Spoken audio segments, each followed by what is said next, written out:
All right. Well, I don't think we have to wait that long to get going because I think people are in their groups, and this is a wonderful size group to give you an overview of the plans in the United States, which seemed very likely to pass in November and early December, and then hope has been fading. And I don't know about your governments, but the longer a bill is out there and isn't passed, the more anxious we get in the United States. And in early 1970, there was a proposal that passed the Congress in the United States to have universal child care. And then President Nixon vetoed it, which was very discouraging, and they didn't have enough votes to override the veto. And so since the 70s, we've had a hodgepodge system. I talked about it in the last session. You know, there's not access for everyone. The quality isn't where it needs to be. And there are a great deal of inequities in who has access to high quality early childhood in the United States. And so I had the good fortune of being with President Biden about 6 weeks ago. He came to our state because our state had done well in implementing his policies when they were during the pandemic. And he spoke about Build Back Better when he was here. And I had about 2 minutes with him. I told I think this is a funny story. For those of you in the last session, I talked about small family childcare homes that tend to be run by mostly lower income women of color in the United States. So some of the most disenfranchised people in the country. And I had my 2 minutes with the president. It was like each of us had 2 minutes to tell him I liked the plan and did anything need to change. And the teacher had 2 minutes. But this family childcare provider, a 62-year-old African-American woman who works in the heart of one of the poorest parts of the United States, had 8 minutes because she wasn't letting go. She's saying, you have to do this, whatever it takes, you have to pass this bill. And we were so proud of her. But it really, to me, speaks to President Biden because he wasn't going to not listen to Queen. Her name's Queen Freelove, and he was not going to not listen to her. So I'm going to share with you some of his proposal, and certainly parts of it will pass. We're hoping for the whole thing.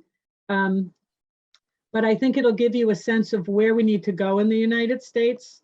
And then happy to hear either what's happening in your country or answer questions. So I'm not very good at scale for money, but the proposal is a $450 billion proposal for early childhood in the United States.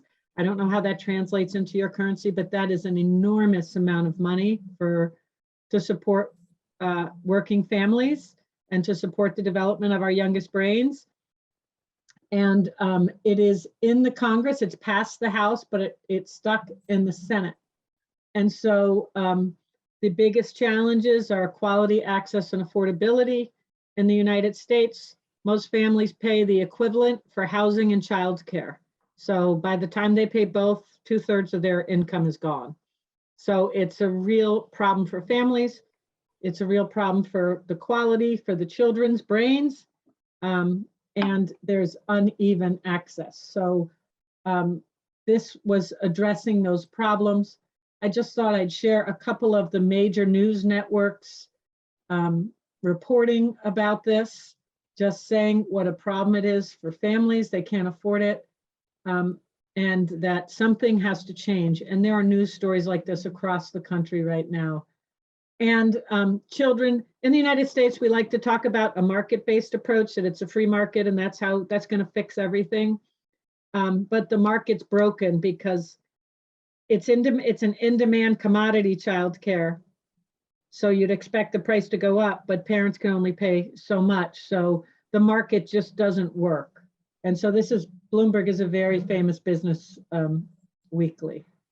But what we know, and this is used around the world. So my guess is in your countries, if you work on early learning, you know about James Heckman. He's a Nobel Prize winning economist, and he's been trying to convince governments from cities to states to countries that this is a good investment. And in our country, in the US, we spend most of our money here, all in this area where the return on investment is less. Still important investments But here is where we're really falling down in the US, and that's what this program is trying to focus on. So this is where the United States is in its spending for childcare on toddlers. So this is for young children, and toddlers are two-year-olds basically. So they're expensive. It's an expensive because you need a lot of adults to take care of them. But compared to other countries, the US is not doing very well.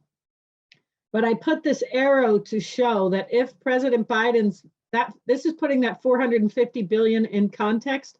If you spread that across all the children birth to 5 in the US, that would move us up right to about the OECD average. And this is just another graph that shows how does the United States do on its spending for children and families. And we do very little in the form of cash benefits. Most of it are services that are meted out, and families need to go to many systems to get their money. It's really humiliating for them. And then tax breaks are always popular in the United States, but we're behind most countries when it comes to spending.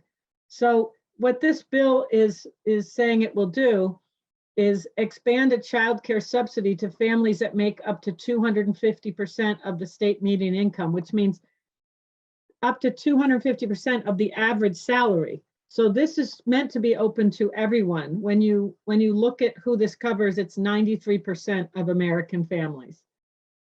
Families would have a copayment in the United States, much like healthcare, and it would be phased in over time. So the idea is to be affordable, that everyone has a share, but that right now families pay about a quarter of their funds on childcare on average. This would say no family pays more than 7%. And I should say wealthy families don't pay a quarter, but if you take the average middle class families. And then this would be instituted over a number of years. And just to give you a sense, this is where I am in Connecticut. So over 3 years, the state would get $700 million. Right now, everything my department spends on early childhood is less than this. So it would more than double the amount of money coming into our state for childcare. So that's just a huge game changer. Like we've been getting teeny tiny increases of $1 million, $2 million for 10 years. So this is a real game changer. And then the other piece is a lot of times we talk about, Elisa, in our last one, we talked about infant, toddler, and preschool. Part of it is described as UPK, which is universal preschool, and part of it's described as childcare. But the bill's written that both of these things should be put together to form a system where it could be delivered in a public school, it could be delivered in family childcare, it could be in private schools, and it could be Head Start, and the government would pay for it wherever, whatever the setting is. And each state, so each little state would decide, well, some are big states, but each state will decide how they spend their money. But it guarantees that every 3- and 4-year-old has access to preschool. It might not be, unlike some countries where it's always in the schools, this would promote it being wherever works for the family, but those programs would have to meet certain qualities. And in the United States, what happens mostly is the federal government sends money to the states, and then the states figure out what works for them. This is good and bad because with this bill, even with how much money it is, because of the, Dominic talked about the, I'm trying to think of the right word, how split our country is, how Democrats and Republicans, conservative and liberal are so far apart that states that are Republican are saying, we don't want this money. Even though it would help young children and families, we don't believe the government should have a role in raising children. And I think just last night on the news, one of the Republican senators called it like toddler, I think I have a slide about it, but that this is like a takeover of the toddlers, and we need to be supporting mothers. And so it's been controversial. So when you send it down to the states, there is that danger that some states might not do it. This is just an example of, I said it goes down to the states. this is the Connecticut state plan. So what we would do is take those funds and fit them into our plan to meet our 6 pillars. These are our 6 pillars. And those of you in the last workshop, again, I don't want to make the rest of you feel left out. But when you look at the pillars in Connecticut, aren't they very much like the, the pillars that you heard talked about in China even, that quality and stability and outcomes and needing to improve professional development and giving more families access to quality. So these are really pillars around the country. But to give you a sense of how difficult things are, when we look at access in Connecticut, only about 20% of families can afford infant toddler care with what it costs. 20%. 80% of families cannot afford childcare for their infant or toddler. But for families who are African American, 94% cannot afford infant toddler care. So access in this country is very uneven, and the Build Back Better would really change it. And to give you a sense of how much parents would pay per month, and I'm sorry, because I know you have to convert to dollars, but you can see if you look at this even briefly that even very wealthy families will get some help. They'll have to make a payment, but even very wealthy families would get help.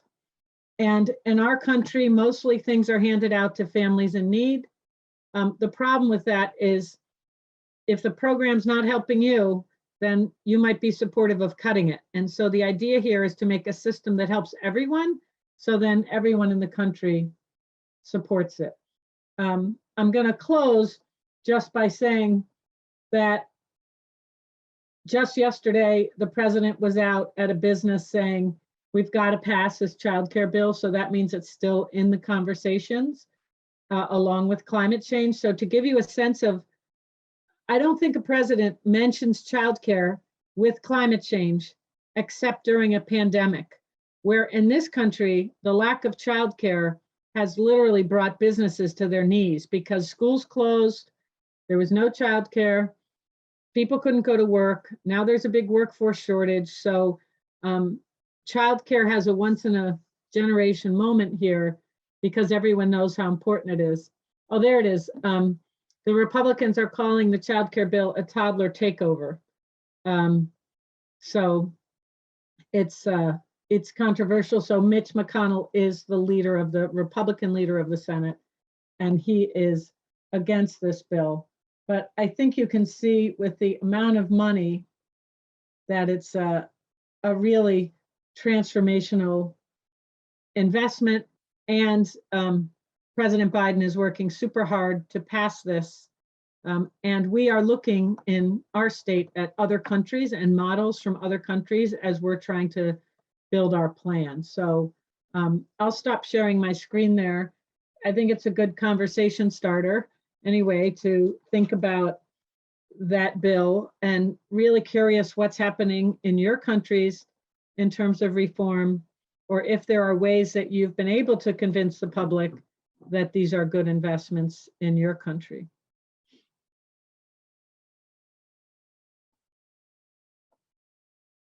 Maybe there are questions in the chat.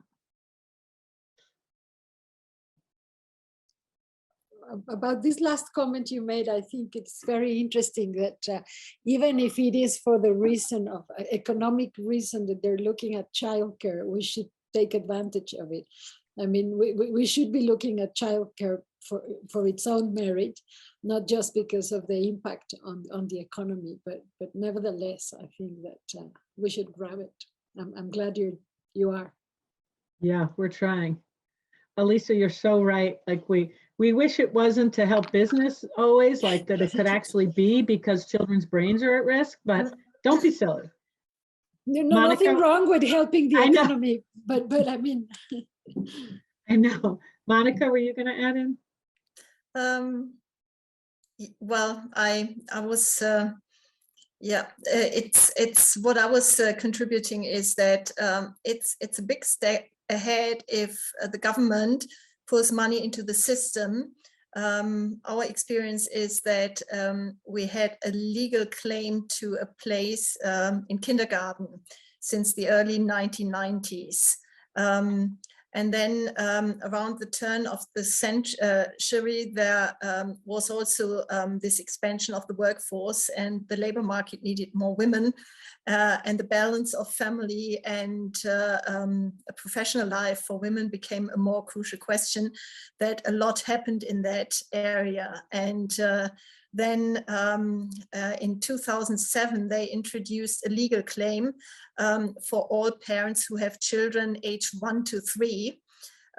So the situation is that the municipalities have to offer parents a place according to their individual needs. And if they can't, they can sue and claim the money. They need to provide this on a private basis.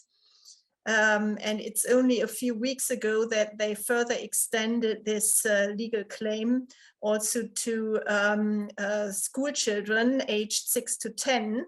So there's also a legal claim from 2026 onwards to have a place after primary school in case you need afternoon supervision or guidance for your children. So in the past 20 years, the whole system in Germany has expanded tremendously. When I started my current position in 2007, the budget in the federal state of Lower Saxony was around 300 million euro. And the federal state of Lower Saxony has 8 million inhabitants. So you can take this to scale it up to US or Mexican population size. And I think next year it's up to 1.6 billion. So once you get this started, families will realize how important it is and how quality is needed to also fulfill educational goals. And also that it's not only 4 hours a day, but 8 hours you need to be a full-time working mom. So you have created a whole new attitude towards this. I know that even 15 years ago, you wouldn't give your child away, you would stay at home. And now in Germany, within 15 years, it has turned from only in exceptional circumstances, I will use a daycare center for my 2-3-year-old child. And now it's every mother looks for a place when the child has its first birthday.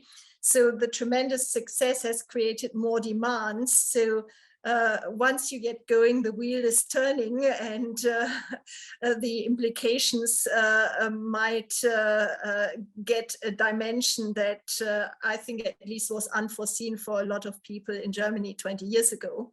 When I remember that I was telling somebody in the school department, well, we'll be spending as much money on early childhood education as on primary school soon. They just looked at me, and now it's even more.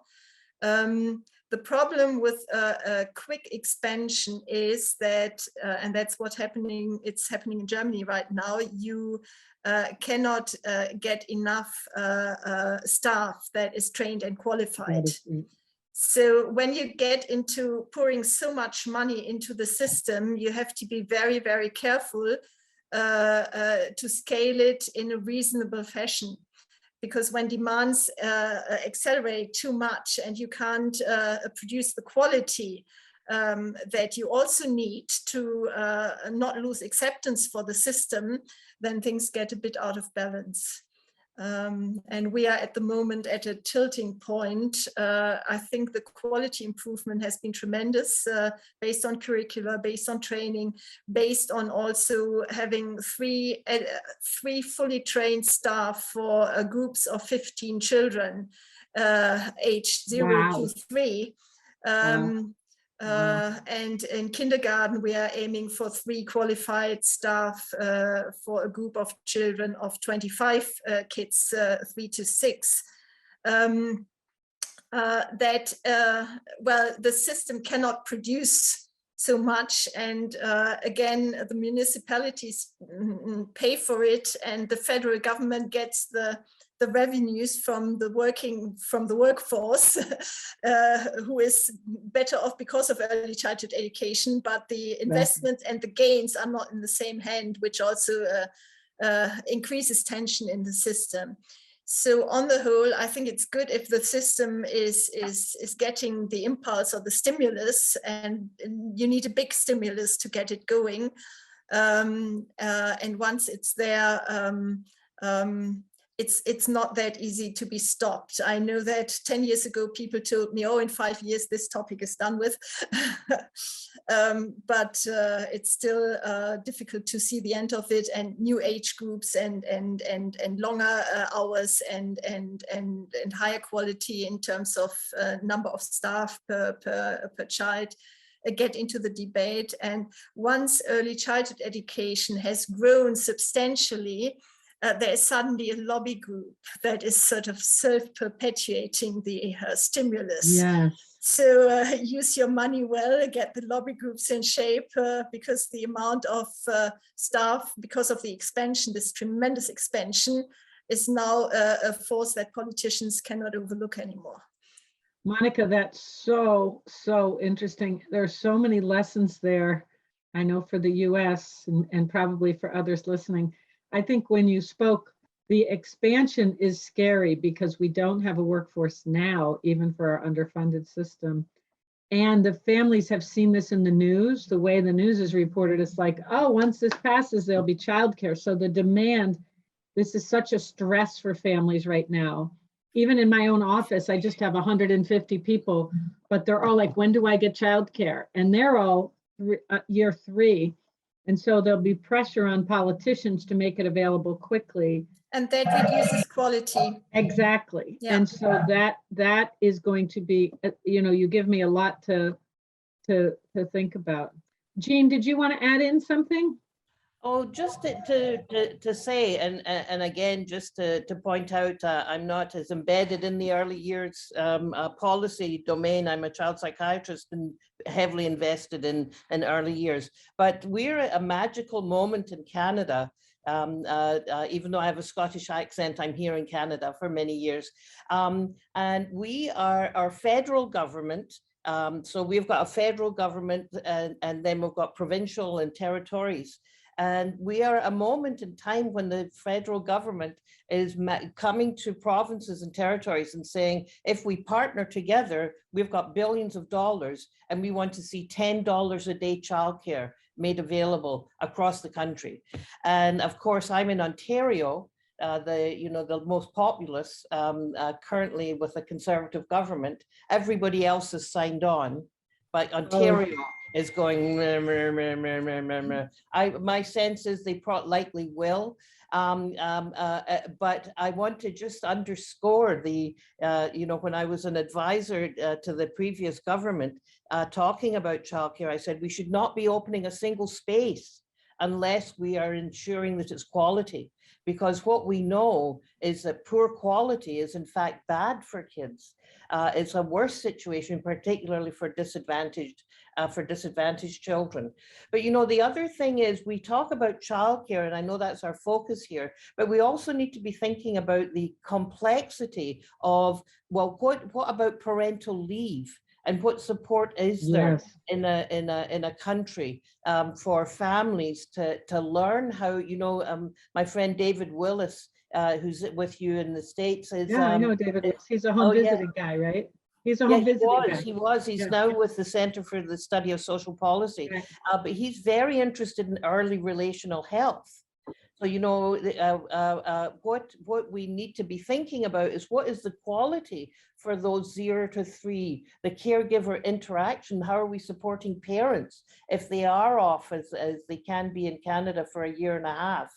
But the third point I want to make is it's very interesting hearing Monica, because I've visited other countries. What has driven the early years agenda in Canada? A lot of it has been the brain science.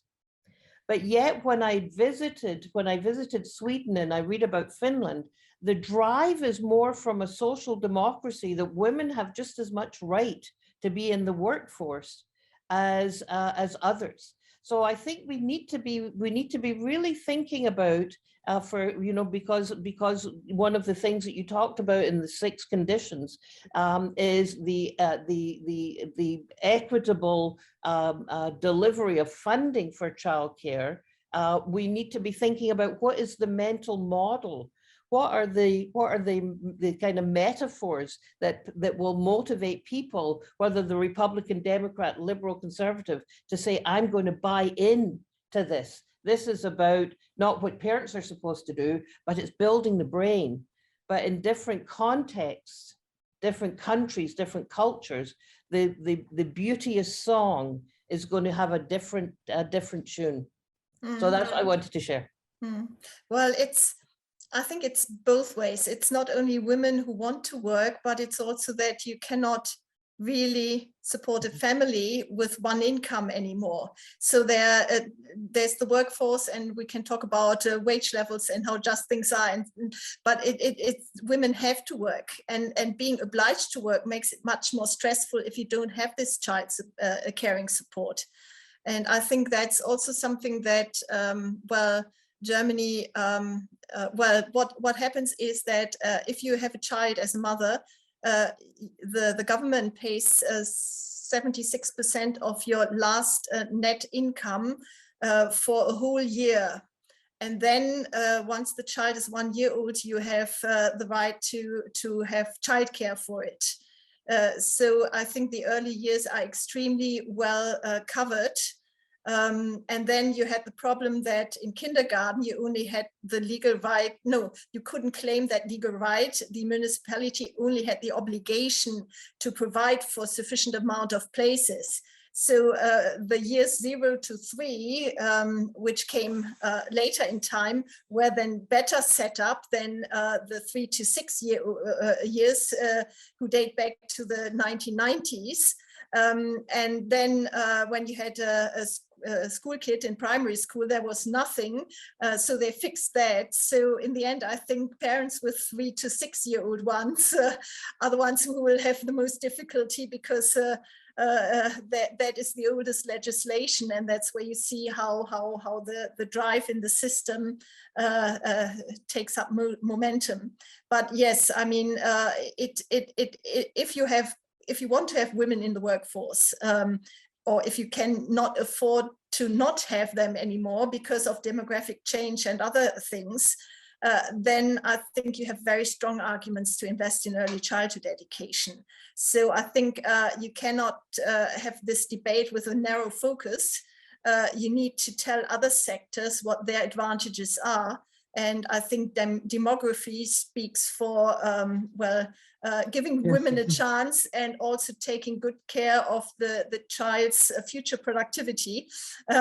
So you can frame these debates in many ways, but what really matters is that children get the best they can from very early on, because so much of a child's happiness and opportunities depend on this early education. And I think that is also something that has gone into political debates, but is often lip service only. And, absolutely. And that, yeah. And that is also a huge mission to maybe bridge the gap between lip service and the recognition that children are our future. And if they're not well educated, there's nobody to pay your rent when you are retired. Yes. But I think, yeah, Monica, I think you make so many great points there. And I think part of the problem in the US is still it's so male dominated, the culture, and there's still this ideal about, in the conservative side, about the women being home.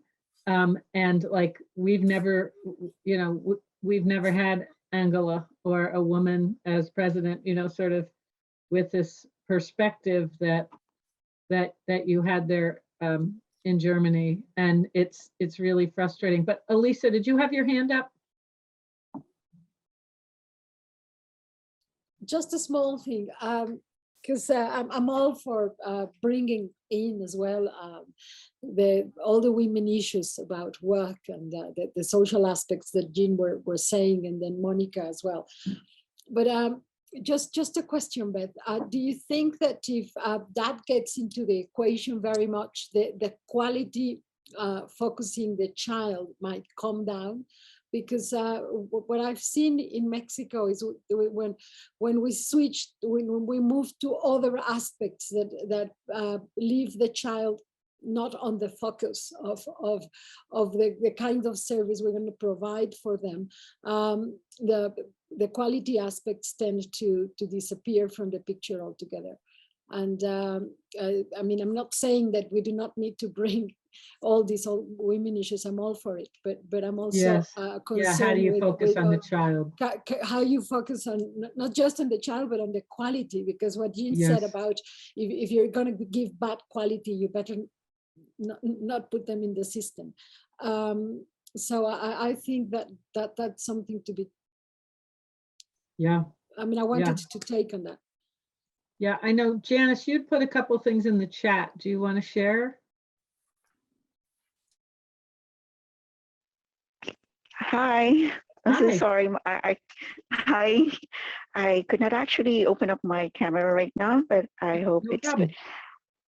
Okay, I was just actually, I've been, since I actually attended, I've heard diverse things like what are the things that is going on around the world, what each government have put up for each child, and it's just that it's really different. Like I've been, as I've said, I've been to Canada. I did school back there and headed back here, and then the pandemic came, so I'm stuck here. And then the transition, I could see the transition between my kids having the face-to-face education, like going to school, and all I have to do is actually, I just have to prepare, like to send them to school, and that's it. And by the end of the day, they would be in our houses, and we could assist them in their daily school activities, like their assignments. But now it's a struggle because I have to stay inside and I have to monitor them. Then we have struggles with Wow. internet and everything. So it's just totally so hard. And where are you, And we don't Janice? have fun. I'm actually right now, I'm in the Philippines. Okay, cool. Yes. So this is just the difference. That's I hard. mean, I am just, yes, I'm just looking at something that we don't have, like, and you have to feel very blessed that you have those resources that we don't have. And we have Mhm. so imagine how many years of being inside, and everything is locked down, and my kids were actually inside the house, and I could not, and they have to deal with everything. Like, they're teenagers and they're supposed to be out enjoying their lives, but then they couldn't, and it's so hard looking at them like that.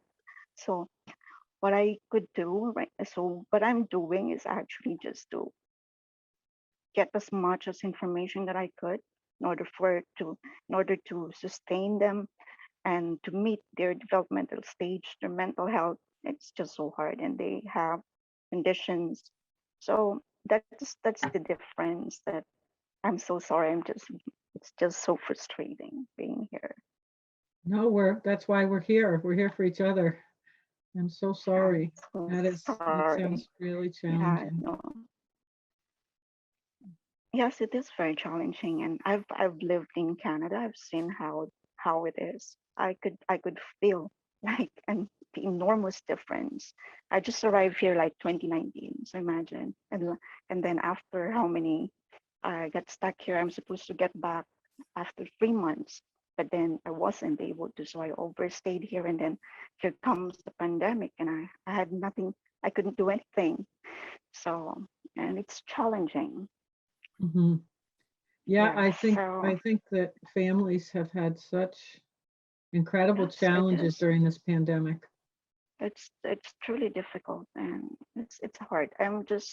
Well, the thing is, I'm just looking at the brighter side, that I'm actually a nurse, right? So imagine at least I could actually look after them holistically in some matters that I could.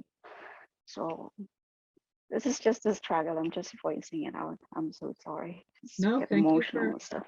no, thank you for voicing it. We are here. Yes, Jean.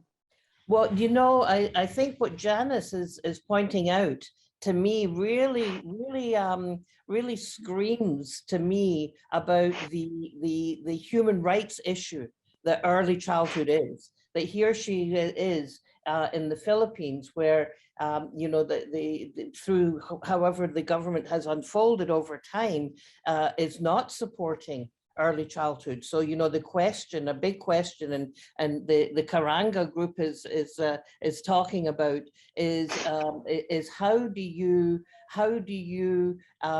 convince countries who are not spending anything in terms of near that OECD average that you talked about, how do you convince them that investing in the early years is the right thing,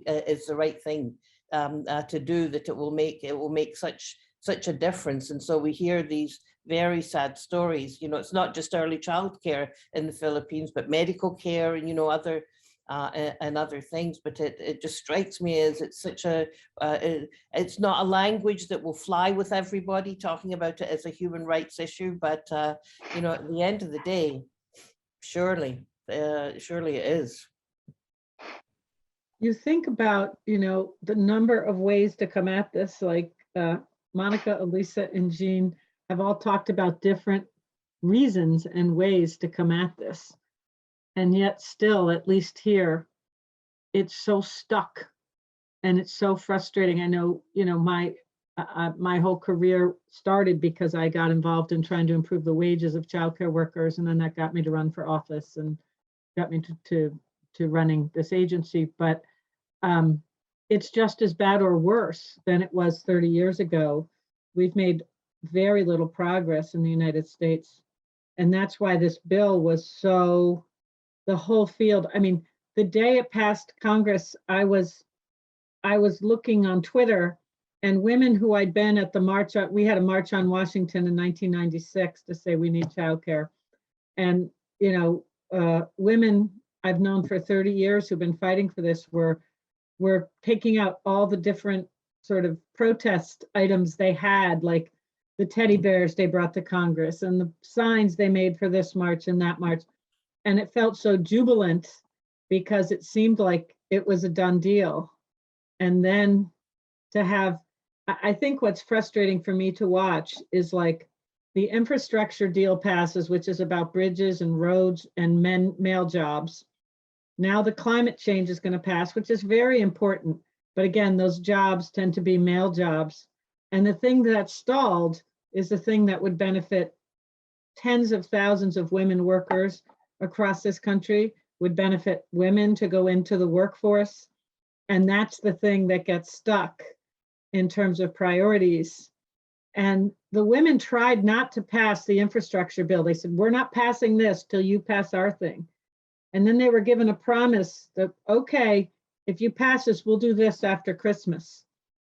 And then all that, the guy who promised it walked away, and now they have what they wanted out of the relief bill, but the families and women are stuck without this bill that would have helped so many. So there's still a big push for it. We're still hoping for it, but there's so many ways to come at it. And I'm just taken that other countries, you know, Jean, I'm wondering, do you know how they did it in Quebec? Because they did pass childcare in Quebec, and they're finding that in Quebec, they take in more tax dollars than the system costs, even though the system costs like $1 billion. But I don't know how they do that. Yeah, so Quebec a number of years ago broke the mold in terms of Canadian provinces, and said, looking at the research from child development, so talking about good care educates and good education cares. So it was a duality of those stories, Eliza. So they instituted $7 a day childcare as a province. So that's kind of like a state. And that's been in place for a very long time, up and down and bumpy, but overall, the evidence is just so smack in your face that when you invest in this and that it's quality childcare, the kids thrive and flourish. The parents are able to go into the workforce, and you get that return. You get that return on investment. So it was the government of the day and the pressure from the public that just that magical coherence. And we're hoping that that's where we are with the rest of Canada now, with this new federal investment. Interesting. Anybody else have something to add? Jennifer or Christian, do you have anything from your perspective? And don't feel you need to, just giving you the opportunity.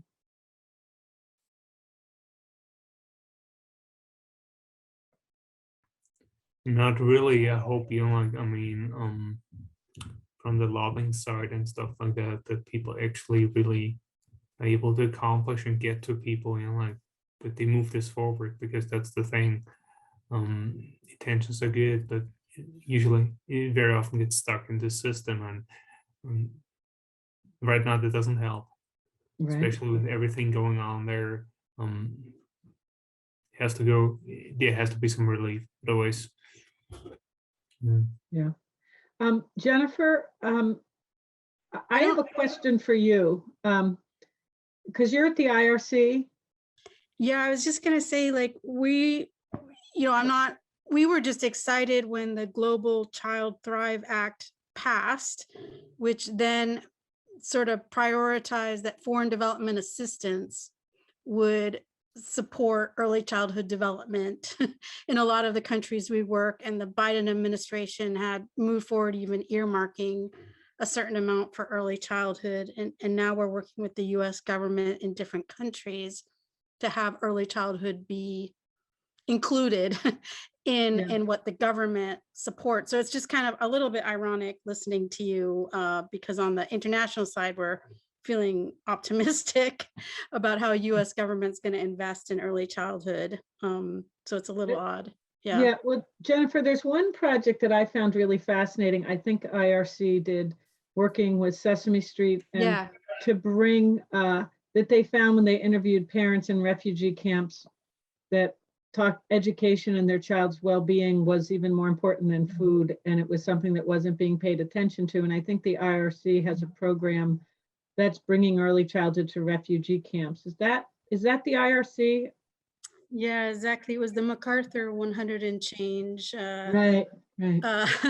Yeah, exactly. I mean, often in crisis, education or early childhood is not prioritized, but it's something similar to here, where parents prioritize it and ask for it. And people tend to think that it's you need to do basic needs for many, many years, but actually parents ask for it very quickly. But yeah, I'm a friend of, I don't know if you know Katie Murphy. she reports. I'm a friend of her mother. Yeah, Tell her I said hi. So anything else to add? Yeah, go ahead, Jean. Yeah, so one of the things I'm curious about, given the international scope of, sorry, what I'm interested in, given the international scope here, is the what is the focus on the workforce itself? In terms of qualifications, in terms of education. So in Ontario, we have a college of early childhood educators, and we have rules about how many early childhood educators you need to have within a licensed center. So I'm just curious about what the internationally the thoughts and requirements are for the workforce. It's for the workforce itself. Like, I wonder in Germany and Mexico, for example. Yeah, I'm curious about Germany and Mexico more than our country, because ours is so disparate that it's hard to put but for those of you who've been able to move toward a system, what is a credential that you look at for your teachers? Or Christian, I don't know if you have. Well, I can start with Germany. There's a qualification framework. I'm not sure if you're familiar with that, which is a European and also national, and there are certain levels. So a qualified early childhood educator has in Germany the equivalent of a bachelor's degree. And a second qualified person in working together with the fully qualified one, so that it's like the first one who needs a bachelor degree and or the equivalent in vocational training, and then the other one has a vocational training which lasts 2 years after the O-level equivalent. I mean, it's different. It's difficult to translate this into like other education systems. No, that matches up with where we hope to be. That matches up with the plan. So it was probably informed by that. How about Elisa? Yeah, we have a bachelor's degree for preschool teachers, and they've been teaching, attending daycare from the early childhood 0 to 3. There are some standards, or they were standards in place for the other family daycares that I told you that disappear in a past session. Mm-hmm. But I think that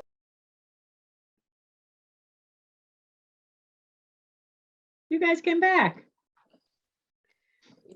It Elisa, did. you were saying, you said I'll say very bachelor's degree. quickly. I was just saying that there's still a lot of room for improvement. We do have a bachelor's degree for a long time for preschools for 3 to 6 years old. There's been a lot of talk for the need of offering as well, and there are very, very few offerings in some higher education institutions for bachelors from 0 to 3. There are some standards for home family, which were there, and those are for people. They develop these skills through their job, their professional life, and they could actually present some exams to certify. But I was saying, there's still a lot of room for improvement and for analyzing what are the skills needed for all these professionals to have. So mid of the road, I would say. Yes.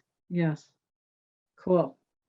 Yeah, we are looking at something much like what Germany has right now. And that's national because it's been coordinated by a national association, and they brought all the groups together. It took 6 years to get everyone to agree to the standards, but it's like BA is a lead teacher, associates is an assistant, and a 1-year vocational credential can be a teacher assistant.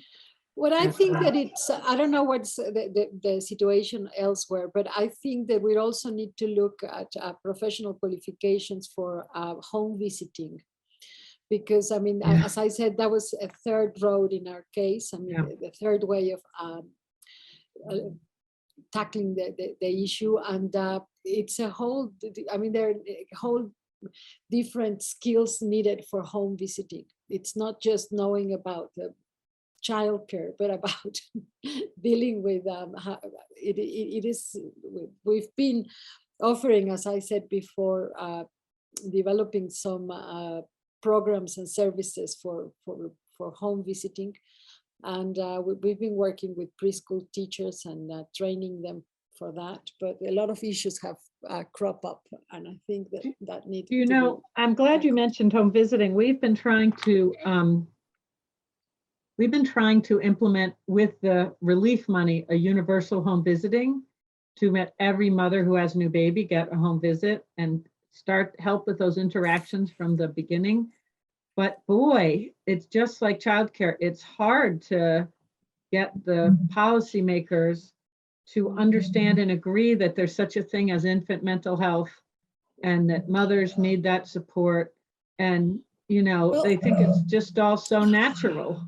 We have developed a program that starts from 45 days. Well, we actually get in touch with the mothers just before they have their babies. And it goes on for over 4 months. It's about 16 sessions. Oh, Yes, nice. once a week. Not necessarily are all in the house. It's once a month in their homes.